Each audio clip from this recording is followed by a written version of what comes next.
imong praying person or praying man, ganang tao nga nagampo, mao nang panahon nga makaampo ta sa atong Ginoo. Pero kanang mahimong man of prayer or tao nga mainampuon, kana siya nga tao, di kinabwi niya ang pagampo. So wala na nagpasabot nga tungod kanang doon na yung mga panahon nga nagampo siya, kundi mga igsoon na constitute na sa iyang pagkatao ang pagkampo mga igsoon. Spontaneous na siya ang amuampo. Dili natong i-remind nga, mga igsoon, magampo ta. Kundi mga igsoon, kadto lang tao na spontaneous na kamuduol sa atong Ginoo. Ngani mga igsoon, kanang man of prayer, siya mo ng tao nga mahimong makatuman sa ingon ni Apostol Pablo nga unceasingly pray.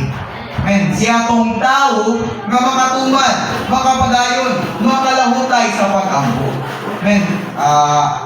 Siguro i-evaluate na to ang atong kaugalingon mga igsoon ba. Sa atong iglesiyahanong pagkinabuhi, nahimo ba tang man of prayer or just a praying person? Mga igsoon, bisan sa akong kaugalingon as I'm reading this, o sa book nga Lesson on Prayer, nakita na ako mga igsoon nga tabo pagyud nga kakulawon.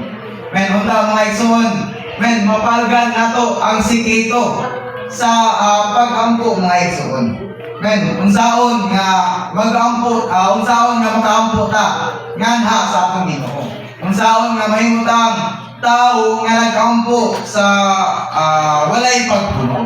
So dahil ang atong Ginoo mga igsoon, unta niini nga kagabion, marinyo ang atong kasing-kasing. Marinyo ta ana sa atong Ginoo. Mahimutang tao sa pag-ampo. Gi-example ni sa atong igsoon ba nga doon na dayon mga panahon nga mga Kristohanon kanang madasig sa mga pag-ampo.